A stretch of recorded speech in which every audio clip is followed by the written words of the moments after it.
Hello, peeps. Welcome to Sunday Comic Investment Chat.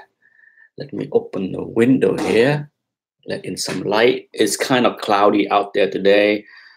It's been a while since I do a live chat, so I'm fumbling with the new YouTube setup.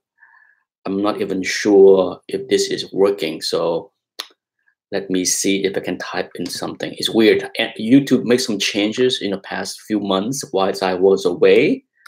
So let me see how things gonna work. Let me check my phone here to see if anything is working correctly. Oh, hello, Vault Keeper. I guess it is working correctly. Can you hear me okay? Let me know if my audio is coming through clear. Welcome to Sunday. It's been a while since I did a chat. Good as gold. Hello. Hello, Vault Keeper and Good as gold. Been a while. Been, gosh, 10 weeks, something like that, since I did a last chat. Hello, Comic Book Brother, an iconic point, and Comic Sniper. Yes, it's my first live chat in over 2 months with some housekeeping issues. Once again, well, thank you everybody for the warm welcome back. I just loaded a really old video that I shot. I have a lot of old video, especially the CGC versus CBCS videos. If you watch that video that I loaded this morning, you notice that the listings in that video is September 2018. So if you're familiar with eBay, there's no way you can go back that far. Okay, I think eBay keep 90 days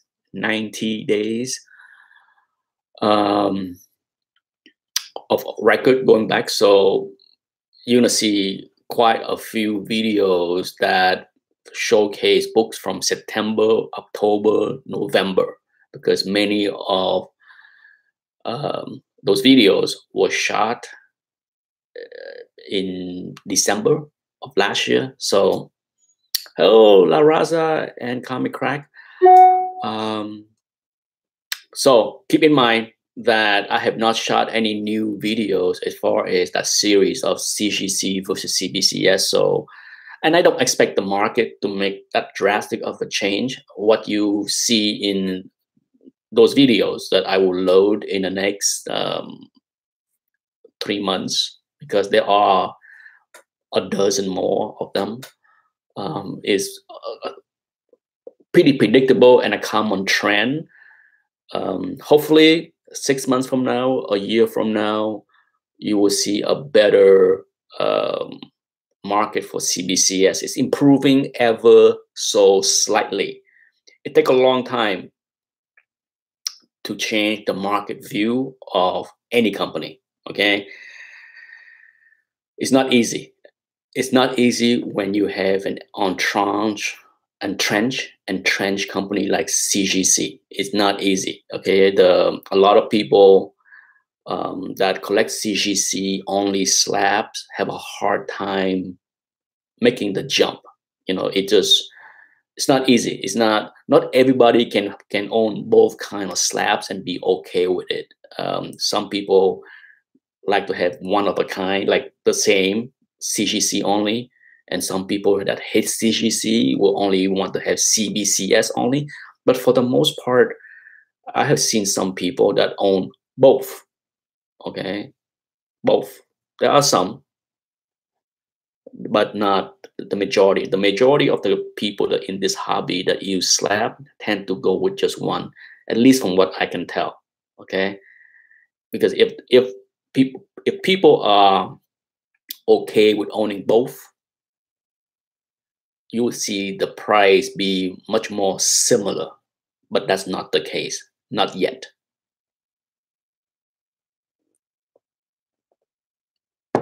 Okay, back to the, for those that follow the stock market the last few months, it has been a rough ride, but at the same time, um, it's not the way the market moved the last 3 months or even 5 months since October has been fairly, I wouldn't say predictable, but not surprising to me. Okay, not surprising to me. I have been very cautious about the market, about the economy in the past 5 months, and things look really ugly in January, late December. But then now the market has, I wouldn't say snap back to where it was back in October, but it has come back. A big chunk of the market has returned, and for those that waiting for the market to crash, as far as the comic market to crash, in order to pick up some keys for cheap.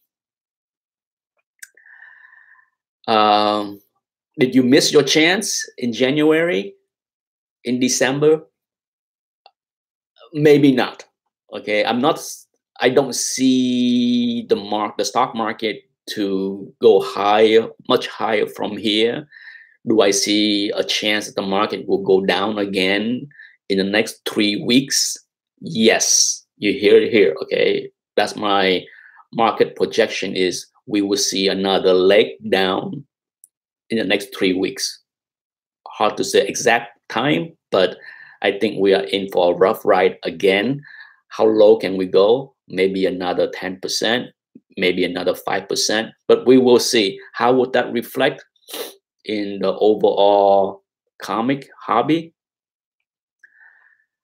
You're not going to see a huge price change. Okay, there will be some softness if you get lucky and pay attention to the auction.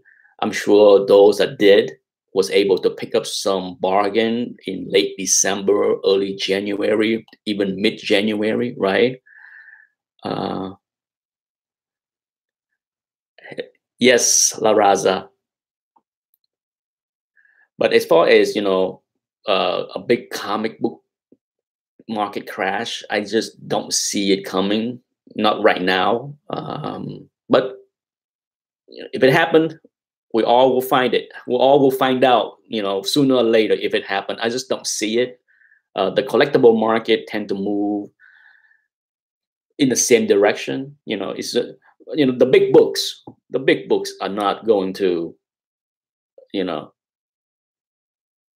be shelter from any crash. The big books will see softness, just as every book will see softness. Just about every book will see softness. But for now, I see there are softness. There is no dispute that there are softness all around, from bronze keys to silver age keys to golden age keys. There are. Okay. The overall market of the big keys of all ages are, for the most part, soft. That's the best way to describe the market right now. It's not strong. It's not like rip roaring. It's not breaking record. It's not, people are not piling on, chasing big books. That's not what I see right now. There is a softness for sure. How soft? Depend on the books, right? Depend on the books.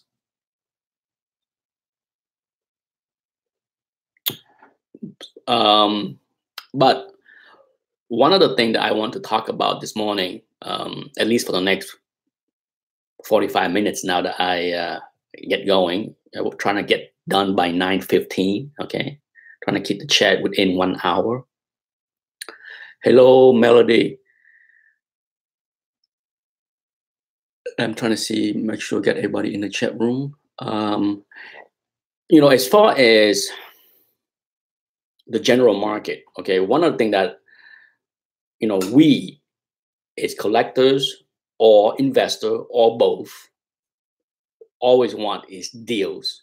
All of us want deals, but is that any different from how we approach life? Whether you're buying a car, whether you're buying a house, whether you're buying a stock, anything you want to buy, you want a deal. It's human.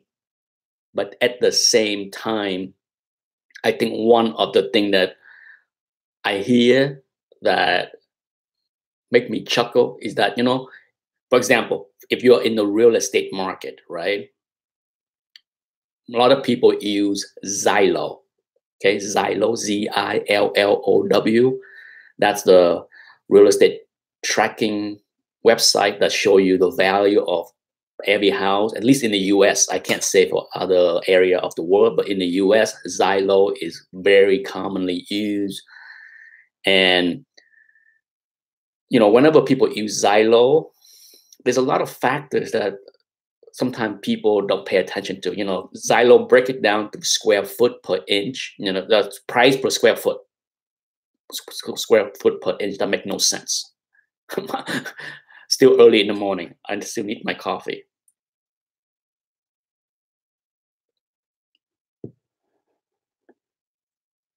Oh, okay. You known as Biggie Shack, but now you change your name to Melody. Okay. So back to the Zillow thing. Okay, a lot of people that look at Zillow trying to compare prices of houses, but one of the problem with Zillow, at least from what I can tell, is when you look at in any given neighborhood, even on my street, you can't really look at price per square foot and say, okay, my house is 2,200 square foot. The house next door is 4,000 square foot. If that house next door sold for $1 million last week, then I can take the price per square foot and apply to my 2,200 square feet. And there you go. That's my value. Not entirely correct way to value a house, because the quality of the construction, the age of the construction, the age of the material inside the house, as far as new kitchen or whatever. There's a lot of things that go inside a home, or even outside the home, or even the roof. Okay, it's you just can't apply a simple math formula and say, okay, that house next door is worth this much, therefore because of my square footage, my house is worth this much. The same thing can go with comic books. Okay, the same thing can go with comic books. When people try to compare prices using various services like GPA or anything else, it's GPA is useful. It's the reference. It's a guide. It collects history of the past, but it is a snapshot of a very small, let me say this, small percentage of the transaction that happened. Small. Because it captured eBay, yes. It captured heritage, yes. It captured, for the most part, I believe, Comic Connect.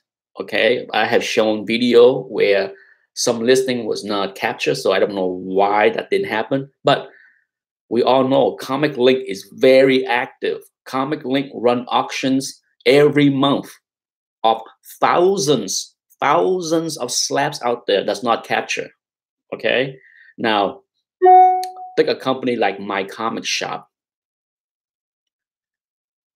My Comic Shop lists a lot of stuff on eBay, and those are captured by GPA. Guess what? If you buy a slab directly from My Comic Shop from their own website, it's not recorded on GPA. My Comic Shop also run weekly auctions that include slabs. That's also not recorded by GPA. And the thousands of slabs that are exchanged weekly at conventions are not recorded by GPA. The thousands of slabs that are sold at CGC Forum are not recorded by GPA, as well as private transaction between collectors like me and my other people I know. There's a whole lot of stuff. Okay, that's why I'm bold to say that it captured a small percentage. How small, I don't know. But when I use the word small, that means that it's not half. Okay, let's clarify what I'm saying. Okay, I'm saying by saying small, I'm saying it's not half, because if it's more than half, then it become majority. Okay, simple logic. If it's more than half, I would say majority, but because it's less than half in my calculation in my head, I think that it is just not a full pictures, and there's nothing wrong with that. Okay, I use GPA to help price my book. I use GPA to help me estimate what my books will get at auction, to see how close I am, and for the most part, they're pretty close. Some books go 10% higher, sometimes 20% higher than GPA, and some books go 10% less, sometimes even 20% less than GPA. You know, the GPA also cannot capture eye appeal. Okay, I mean, that is a big part of how someone is willing to pay for something. Eye appeal. Okay, and you can't knock that down, you can't discount that, but that's how, so when you see a record high on GPA, I'm always hesitant to just use the record high as a new price, because there are other factors that go into that new higher price. Is it eye appeal? Was there upgradability? Did a few people overbid on a book because that book can be upgraded? A lot of time that happens. When you see a book in an old label, and there are a few people that fight over old label, they will overpay. Guess what? That's how new record can be broken. I hear people complain all the time about, oh, I don't want to pay GPA. Nobody want to pay GPA. GPA is just a reference. It's a lot of tidbit that people like to throw out there with GPA. And here is my thought on well, I have been giving you my thought on GPA, but keep in mind that even though most of us want deals, okay? Most of us want deals. Most of us here in this community are a minority of the hobby. Let's get real. If the hobby is dependent on the 3,000 or 4,000 or whatever number of people on YouTube that make videos, guess what? It's over. It's over if this hobby is dependent on the 3,000 or 4,000 people that make videos that want deals. If everybody want deals, if everybody want discount from GPA, how will any books ever go up? Think about it. Think about that. How would anything ever go up if everybody want below GPA in everything they buy? Or does that make any sense? Whenever I hear anyone complain about GPA, my first thought is, you may complain when you want to buy something, but when you sell something, you want higher than GPA. Let's get real. Okay, let's get real about, oh, I hate GPA because I don't want to pay GPA. Well, guess what? When you sell, do you want to have people lowballing you below GPA all day long? Or when you put your book up in auction and on eBay or Comic Link, do you want to see people bid below GPA all day long?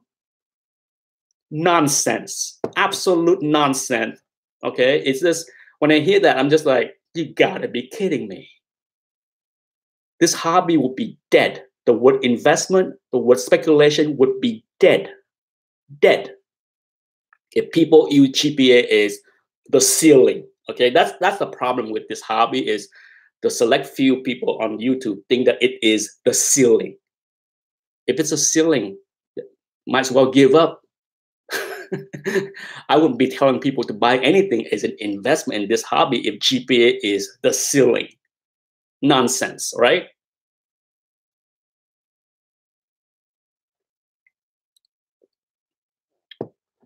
Melody asks, is the Marvel movie fad gonna stop soon? Um, I don't know, Melody. I think it's hard to push higher, but it has many things in this hobby has surprised me as far as how the movie has impact certain books. Not all books, okay? We all know villain books tend to fizzle out fairly quickly, but that does not mean that all hero books are hot as well. Okay? A lot of hero books are just eh. Just look at Hawkeye. Hawkeye has been in a whole lot of movies, and his first appearance is not blowing up and keep blowing up. Okay, it's just not same thing. I mean, they worth more money. Okay, the first appearance of Hawkeye, you know, is worth more money than it was 10 years ago when he was a nobody. But it is also not something that is blowing up and it's going to double or triple. You know, same thing with say a lot of the Guardian of the Galaxy cast. Does anybody see those book breaking records? Not really. Does it matter if those movies make $1 billion? I think there are still money to be made in this hobby for those that like to play the speculation game in the movie. If you are playing with the characters that are not yet introduced, but once you are introduced, it's hard to go much higher. Okay, it can go higher, but a lot higher. Just look at Deadpool, two successful movie. Is that book doubling? Has that book doubling or even go up 25% in the last 3 years? The answer is no. So, you know, if you're speculating on characters that have yet to be on a big screen, there are some money to be made, no doubt. But I wouldn't be telling people to like invest more money in Hawkeye because he's gonna be Ronan, whatever they call it. Mm, good luck. Okay, good luck with that because I don't know. Um, I don't know how much more there is to go. I mean, we already seen enough examples of like first appearance of Cable, first appearances of Deadpool, first appearances of Gamora, you know, Drax. There's a lot of characters that may be loved by moviegoer, but they're not running to the store. They're not running to eBay and bid up for a copy of Gamora first appearances. You know, there are plenty of channels on YouTube that disagree with everything I just said. Okay, I'd be the first to admit that they are the one that touting investment return and pump and hype and all kind of crazy stuff. With that's fine. People can say and hype however they want.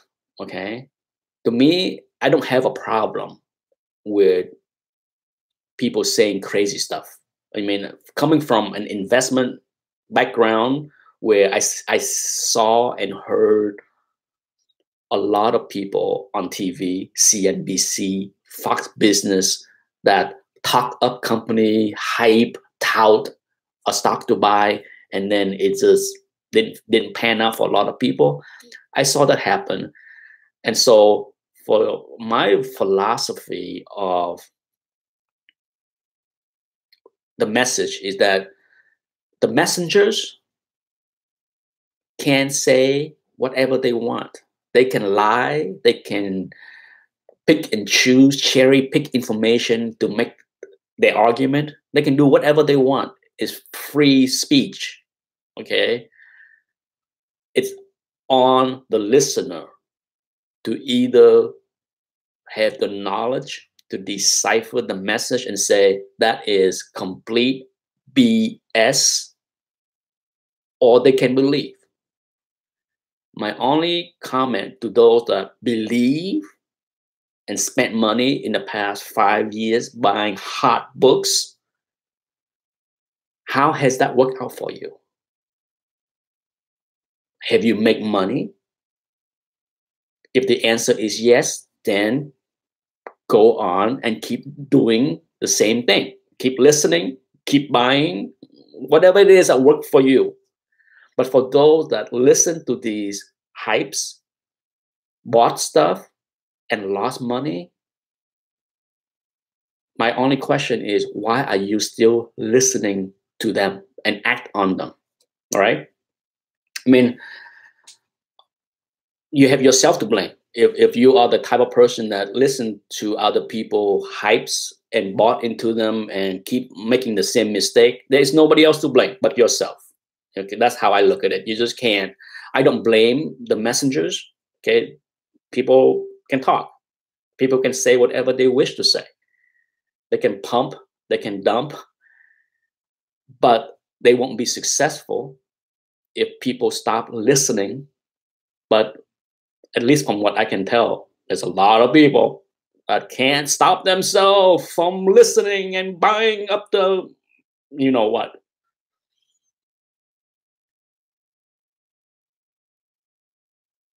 Okay, hello, comic book brother. I'm trying to, wow, there's a lot of stuff going on in the chat. My apology. Yes, I would consider myself Viet Q.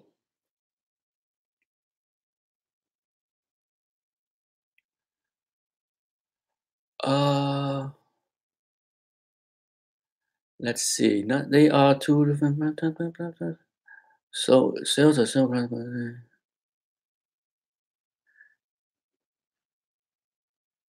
Scott Farr, yes. Hello, Scott. Sales are sales across the board. Comics equal GPA. House equal Xylo. And Carl, you have Kelly Blue Book. Yes. You know, there's a lot of, you know, even like buying used car, right? Blue Book is useful, right? It's a reference. But like I said, does Blue Book price capture the look of the car? It doesn't. So the variation of prices along the Blue Book price depend on what the car look like, right? Doesn't matter. Sure, how many miles a car have, that's a good comparison. But then, how's the body look? How the interior look? All those little things play in. Same thing with comic books. Okay, GPA is a good reference. It's a good starting point. But how's the appearance? How's the vibrant color of the cover look? How about the centering? Okay, there's a whole lot of different things that play into how somebody is willing to pay more or less. You can't use GPA as the hard point. This is the price I am supposed to get. Oh my God. If I hear a dealer say something that's silly, GPA say this, so this is the price I am supposed to get. Get out of here. Suppose nothing.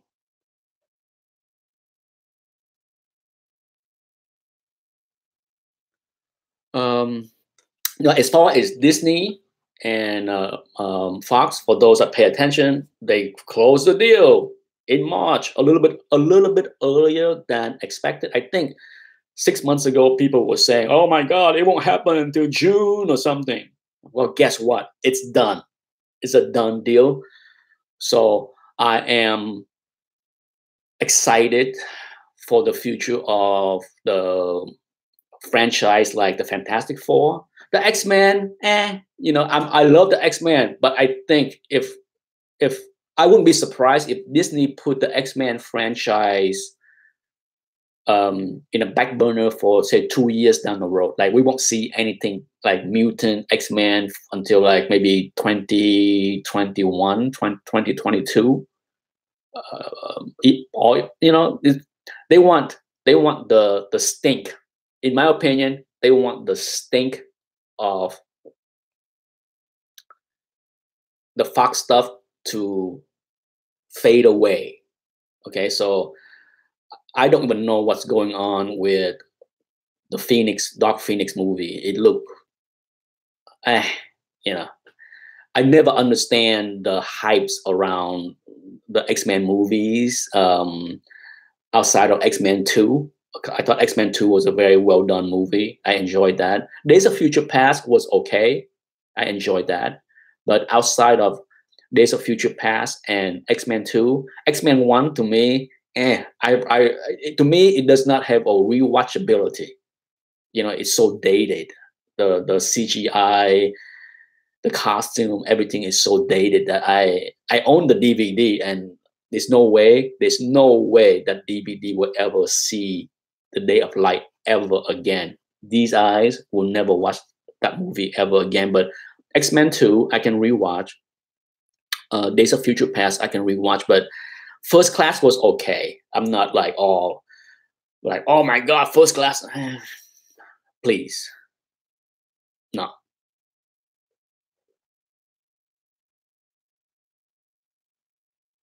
Well, I made a video. Gosh, I'm maybe 9 months ago, last summer. I made a video. I'm not sure that many people saw it. There was a live chat where I said that if I was Disney, I would shelf and put the Dark Phoenix movie into the live stream and not release it, because releasing the Dark Phoenix movie, I don't care if the movie costs 150 million. That's chump change. On the grand scheme of things, it's chump change for Disney. Okay, it can be. I wouldn't care. I would rather dump it in the streaming channel. The sooner I do that, the sooner I can reboot the franchise. So for me, money-wise, investment-wise, it is the better investment decision to dump that 150 million or whatever it is, just like the New Mutants, just dump it on a streaming channel, write it off. If those two movies cost $250 million of waste, dump it. Because guess what? If you launch an X-Men, your own X-Men movie reboot in 2 years, you will make back that $250 million right away. Okay, so it's a small loss now, but in 2 years, you can recoup that loss. So I would rather dump it now instead of like releasing it and then have to wait 3 years for the stank to go away. Just dump the damn thing. Write it off. It's nothing. Okay, on the grand scheme of things, it's nothing. It's nothing. They pay crazy money. I don't remember the exact number, but it's like 80 billion or something for Fox. 250 million write off.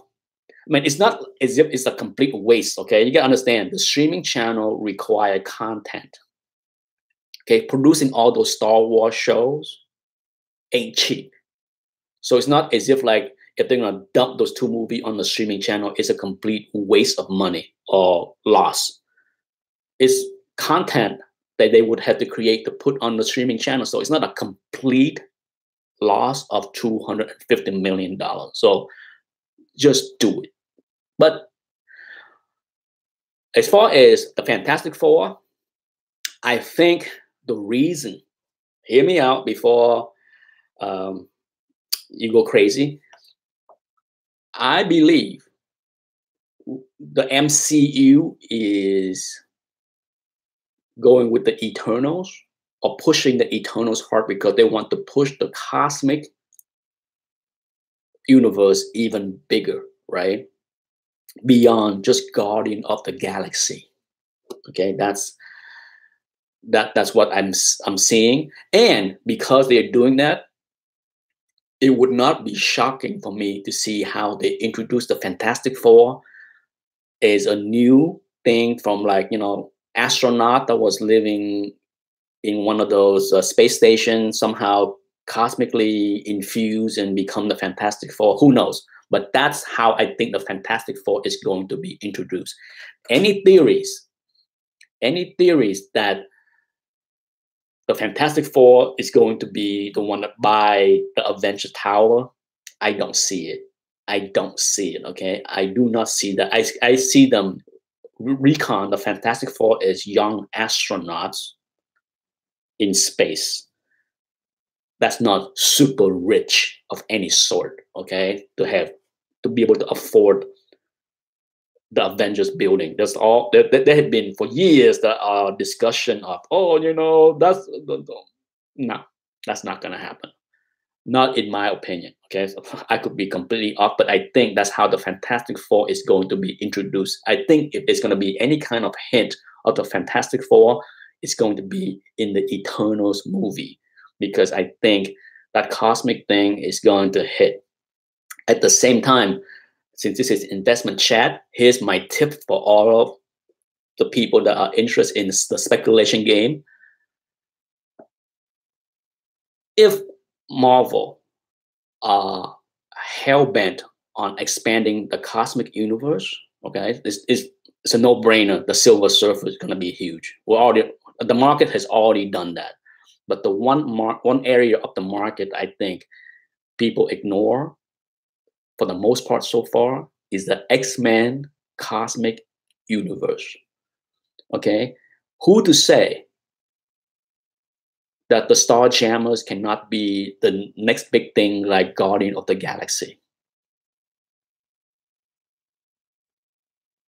Okay, so if you are a speculators, I would say go out there and hawk up X-Men 107 or whatever hot books of the X-Men run that have the Shire Empire, Starjammers, Gladiator.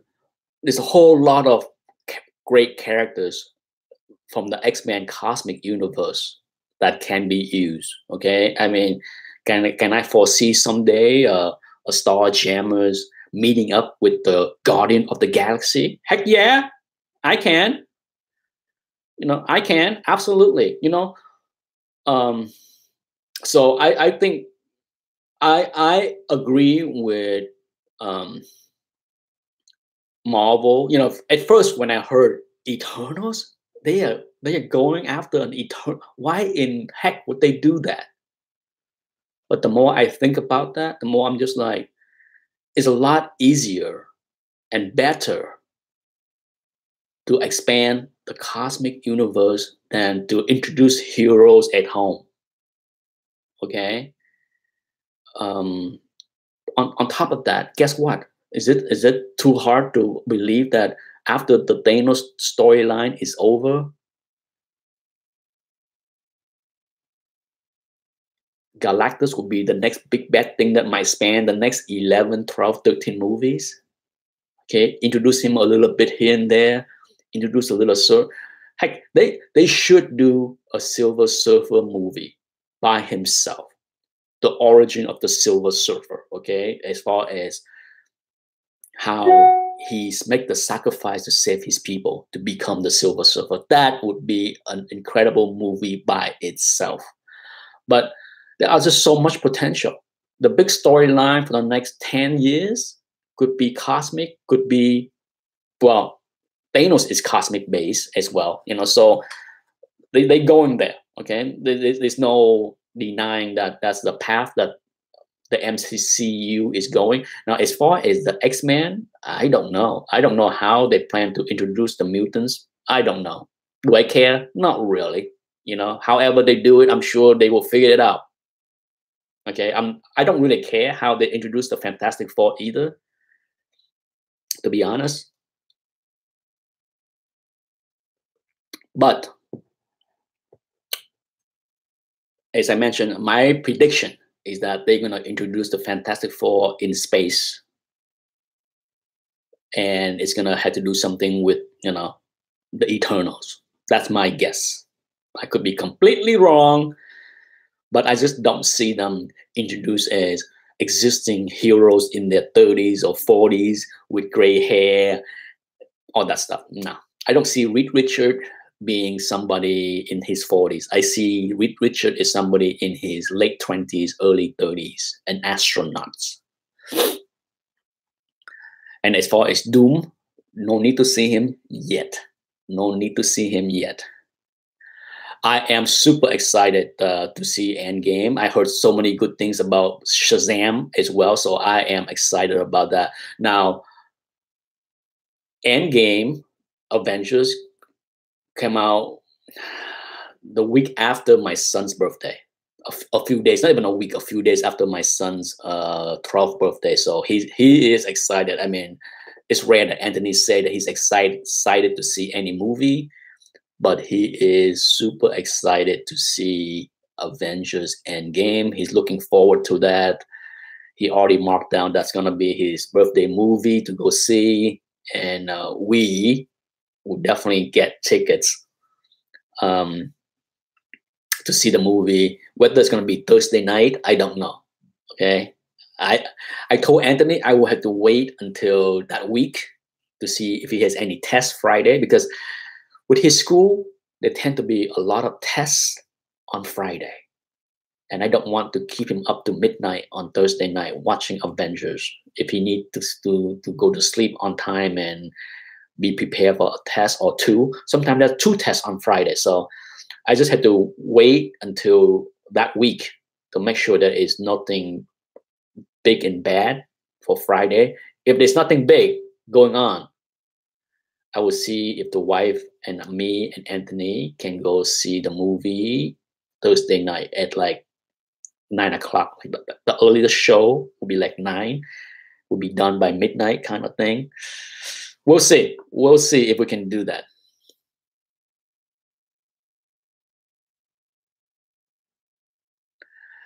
Yes, hello, Todd Hobbeck. Christopher Joy is here as well. Hello. Well, I'm not sure I'm father of the year. The only person that would matter is what Anthony think of me. I enjoy my son. He's gonna be 12. He's a little man now. I miss the days that he was a baby for sure. But you know, he is growing up, and he's entering that teenage time frame where it's gonna be a pain the next 4 or 5 years. We'll see. We'll see how well we all get along in the next 4 or 5 years, because he's entering puberty soon. Oh, you bet. You bet we're gonna go to that pizza place. Our favorite pizza place. Well, one of our favorite pizza places is right next door to the movie theater, and it's almost a guarantee that we grab a slice of pizza there before we go in the movie. But we'll see. Depend on the time of the movie. Good as Gold said, I enjoy movies on Earth. The cosmic stuff is a bit too much. I can't say if I enjoy the cosmic stuff or the Earth stuff that much. Any different than the other one. I have mentioned many times that I'm not in the camp that Guardian of the Galaxy movies are awesome. They are okay. The 4 movies that was in Thor Ragnarok was mostly cosmic. It's okay. It's not. To me, Marvel movies are fun for the most part. I enjoy, yes, but I don't really care about whether it's on Earth or cosmic. I care more about the story or the acting. I mean, so far, my one complaint in most of Marvel movie has been the humors. Okay, that has been the biggest turnoff, because sense of humor is different. It's different for most people. Not everybody think the same thing is funny. Okay, whenever I complain about sense of humor or something is not funny or things I didn't like, some people like, oh, how can you say that? It was hilarious. I'm like, not everybody had the same sense of humor. You can't expect people to find the same thing funny. That's not how it works. Okay, very simple example. Jerry Lewis. How many people thought Jerry Lewis was hilarious? Maybe in France, maybe in Europe, but growing up, I didn't think he was funny at all. I mean, it's sense of humor is very different. to a lot of people. So whenever whenever people get upset with me because I say I didn't like the sense of humor in Marvel movies, I'm like, why are you upset with me? Not everybody had the same sense of humor. It's common sense.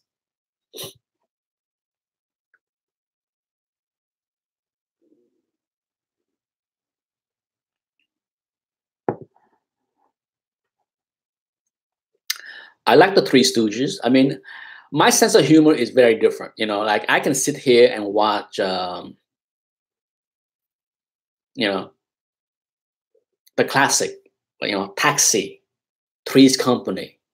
Uh, there's a lot of classic um, comedy that I love, but then there's also a lot of classic comedy that I don't really care for, like Bob Newhart, right? A lot of people love Bob Newhart, and that's just not my kind of comedy. It didn't work. It didn't work with me. I mean, I try to sit down and watch it, just like MASH. MASH is a classic comedy that beloved by many people, and guess what? Not me, not me. Okay, it has nothing to do that I don't like war. I don't like Korean War. Nothing to do with any of that. I just find that when I sit down and watch MASH, I just don't laugh ever. So you know, Happy Days, Mork and Mindy. That's a lot of the classic stuff I love. Okay, the Fonz. Who doesn't? I love the Fonz, but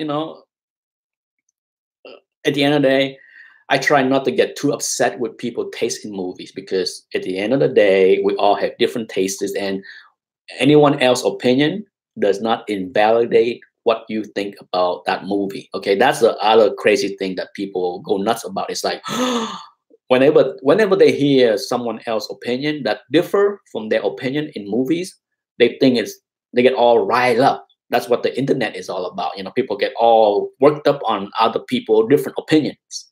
Nonsense. About as much nonsense as people that think GPA is it. The price on GPA said this, so this is what I'm supposed to get.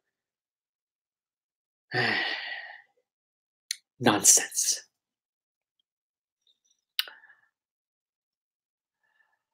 I prefer Curly, Todd. When it comes down to the Three Stooges, I prefer Curly.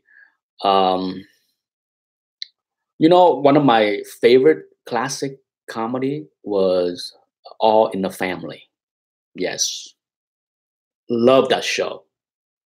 Barely laugh every time I watch it. Hilarious. Satire, fantastic. The writing is just top notch for me with that show. Top notch. Top notch. Can't say enough about how much I love All in the Family. Oh my God. It's a show that, some people would find it so offensive, right? They sit down there, they watch it with me, and they be like, oh my God, how can you like this? He is so obnoxious. He is such a racist. If that's how you react to that show, then you're missing the point. Meathead is just great. Oh my God. Oh, the dynamic of that show, it's just so fantastic. Oh, Edith, Meathead. Oh, it's a small cast, and it is so fun. And the occasional appearances of other characters of that show. Oh, love it. I miss that show. If there's a show that I would rewatch a lot, is Taxi and All in the Family. My two favorite sitcom of all time. Yes, all time, right there. Well, anyhow, I'm not gonna keep this chat for very long. So unless other people have any questions, I will end it at 9 o'clock. I was gonna start at 8, but took me a while to figure out this new YouTube chat setup thing. It was ridiculous. I mean, I've been gone for 2 months, and it's all kind of crazy little knickknacks that I didn't know how to get to work properly. That's why the chat did not take place at 8 o'clock as I planned. But I definitely want to end it at 9 because I'm getting hungry. Time for me to make some breakfast for me and my son. He's still sleeping.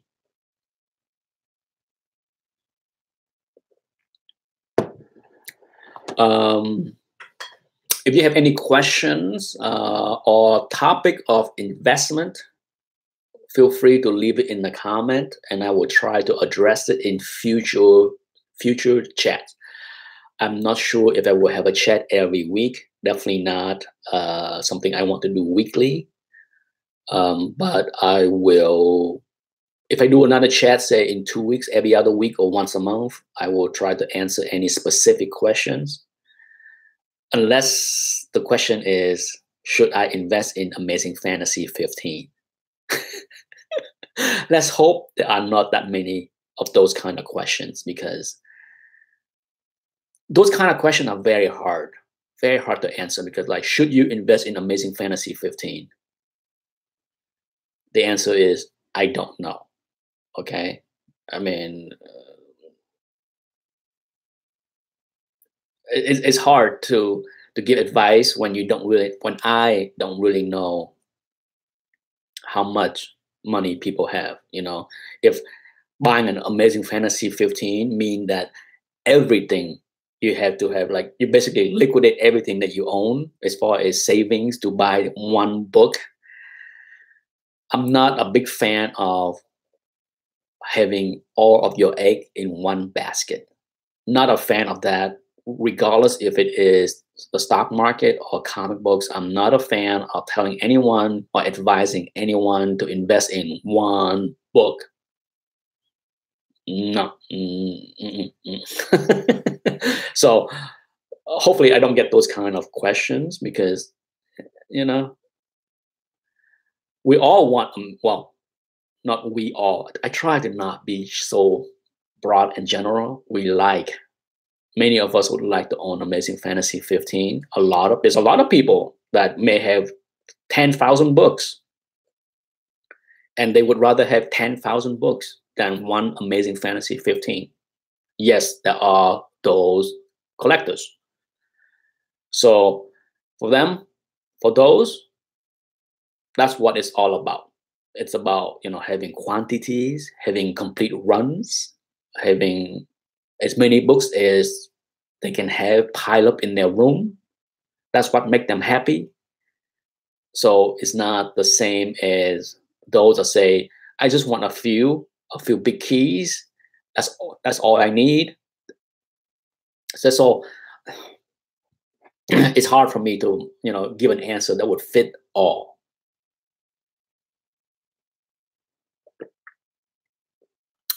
Well, anyhow, thanks everybody for tuning in, and I will see if I can convert this into a podcast and load it later. So for those that want to listen only and not kill their bandwidth to look at this face,